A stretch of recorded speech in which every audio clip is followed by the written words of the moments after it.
So, Bill Malugin, which apparently is a national correspondent for Fox News, claims that he has a source which talks about the current negotiations on how the border crisis is to be fixed. And apparently, this is done by a bipartisan group of senators, both from the Democrats and the Republicans. What they are saying is that the new legislation should be like this: mandatory detention for all single adults, mandatory shutdown of border once the average daily migrant encounters hits 5,000. And the 5,000 number includes 1,400 CBP and roughly 3,600 illegal crossings per day. So the way that this is going to be enforced is that once the 5,000 encounters is hit, a new authority is codified into law that requires Border Patrol to immediately remove illegal immigrants they catch without processing. They would not get to request asylum, they would immediately be removed. And this includes the removal back to Mexico, as well as the deportation to their home countries. Now, this would be a massive change from the current policy, which is that once an illegal immigrant reaches the U.S. soil, they must be processed via Title 8 and allowed to claim asylum. Under this new authority, they are not processed and they are mandatorily immediately removed once the shutdown threshold is reached. The shutdown also takes effect if there are 8,500 migrants encounters in a single day. The shutdown would not lift the next day. It wouldn't lift until daily encounters are reduced under 75% of the 5,000 threshold for at least 2 weeks. This means that once the shutdown authority would not lift until 2 weeks, an average of less than 3,750 migrants encountered per day. Some family units will be released with alternatives to detention, like ankle monitors.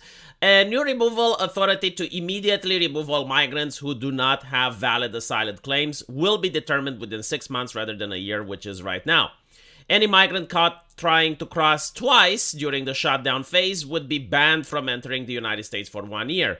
The United States will need agreement with Mexico to take back non-Mexican illegal immigrants, and this hasn't been ironed out yet. President Biden approves of the deal and is ready to sign it as is right now and implement the new authority that it would give him. So we actually do have a statement from the U.S. president, which claims that for too long we all know the border has been broken. I find it interesting that the person that has been in charge for the last 3 years is basically saying, yes, it has been broken, it's time to fix it. That's why 2 months ago I instructed my team to begin negotiations with a bipartisan group of senators to seriously and finally address the border crisis. For weeks now, that's what they've done, working around the clock through the holidays and over the weekends. Let's be clear. What's been negotiated would, if passed into law, be the toughest and the fairest set of reforms to secure the border we've ever had in this country. It would give me, the president, new emergency authority to shut down the border when it becomes overwhelmed. And if given that authority, I would use it the day I sign it into bill. Further, Congress needs to finally provide the funding I requested in October to secure the border, and this would include additional 1,300 Border Patrol agents, 375 immigration judges, 1,600 asylum officers, and 100 cutting-edge inspection machines to help detect and stop fentanyl at our southwest border. Securing the border through these negotiations is a win for America. For everyone who is demanding tougher border controls, this is the way to do it, blah, blah, blah. The problem, though, is that you don't need new legislation.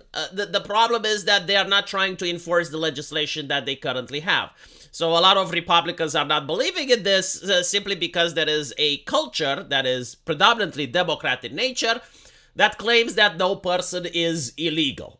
Obviously, this is a play on words, a twist of definitions. When you say that someone is illegal at midnight, he's not legally allowed to be there, right? Like if someone comes into your house in the middle of the night and is not a guest, did not ring the front door, but instead, found the door open or managed to cut the fence himself and get onto your property, that person is not legally on your property. It's not rocket science. Like, You do not need to go back to school in order to learn how the English language works. I mean, this is self-explanatory.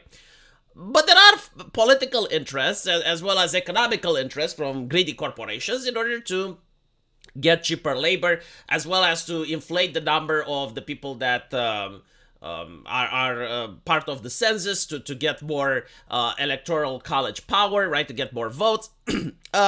But it's also due to the fact that most of the people that are arriving, they're also part of various cultures that are very fine with government overreach. They are perfectly fine with the government keeping them safe, with the government taxing other people to give them welfare, so on and so forth, right? So, like, there are financial and political interests for the situation to keep going. There are Democrats that made statements about this. The U.S. president himself is on camera saying that he like wants a constant wave of people to keep coming because that is their strength. And when they say their strength, they mean the politicians, right? So the Democrat strength. The problem is that now, in a lot of these places that are getting the brunt of the migration, some of them even sanctuary cities, due to the fact that Republicans are starting to boss people around and bringing refugees to them. The Democrats there, the mayors and the governors, they're starting to sound like Donald Trump. Some of their rhetoric are even more extreme than when Donald Trump was at his peak.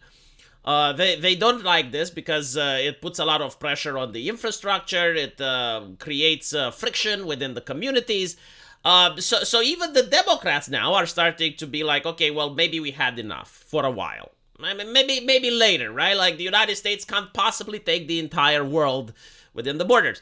But the problem that is more permeating is the fact that the governor of Texas has basically stated that a lot of these migrants are military-aged men. Some of them are coming from countries that are openly hostile to the United States. Others are even coming from countries that the United States declare that their governments are sponsors of terror. People like that, for example, may be members of various organizations like the Hezbollah, so on and so forth. They may be coming in. Are they coming in? Well, that's the problem. They don't know, right? Like, if you're not going to have a check, if you're not going to have a checkpoint where people come in and you can look to see who they are, if they have an international warrant, if they are smuggling stuff through the border, if they're trafficking people, right? Like, you don't know. You don't know because you do not have a checkpoint, right? So this is what they are saying. It's like, the left is saying, well, are you saying that all of them are like that? Are you saying that hashtag all? And the question is like, well, no, but like, let's say if there's 20 million of them, which is the percentage that you're comfortable with, right? Like what percentage of military-aged men coming from countries that are hostile to the United States are you comfortable with going through the border? Is it 5%? Is it 10%? Like which is the number? And if something happens, would you claim responsibility? If one person that goes through the border like this and then ends up committing something tragic, would you, left-leaning person, be okay with assuming responsibility and saying, you know what, I mean, I knew that could happen, but I accepted it? Would you be willing to go in front of the camera and tell the victims of it? But this is the problem, right? Like, you can't talk about before the event. Like, before a tragedy happens, you can't talk about it because they will say, well, are you saying hashtag all? Oh, how do you know? Oh, you're a bigoted, you're racist, blah, blah, blah, right? So you can't talk about it before the event. And if you talk after the event, oh, you're profiteering. You're profiteering off of the dead bodies. You're profiteering off of the human suffering. You're not allowed to talk about it at all, right? This is something that is constant with culture. Like, there is something that's happening and it's easy to predict where it's going. And you're saying, well, if this keeps up, statistically speaking, something bad will happen at some point. I don't know when, but it's just a matter of numbers. No, you're bigoted. It will never happen. It will never happen. Every single person that crosses the border is a decent citizen, a moral, upstanding pillar of the community, right? Like this is the conversation you have. And after something happens, it's like, oh, you're profiteering. You're profiteering from this. You're clickbaiting. So obviously, like, change is not something that they want to accomplish. However, due to the fact that it is election year, and due to the fact that as we've witnessed up until now, even the Democrats are starting to say, well, okay, maybe too much is too much. I do think that Biden is at least trying to show that, oh, well, he's taking the border seriously, something that he had not done within the last 3 years. The problem, however, is that many people do not believe him. And then I do understand why that is. And to give him like more powers for something that he wasn't doing. I mean, it's not like up until now he was saying, well, you know, we are trying to apply the law, but unfortunately, we are incapable. No, like this is the party with the culture, with the mentality. No walls, no borders, right? Come on. You know, like this is the party that attacked Trump for suggesting to have a border wall. And now even they're like, okay, well, maybe a border wall is a good idea. At least cars don't come through. You know. Let me know what you guys think, though. And as usual, I will see you in the comment section. Take care.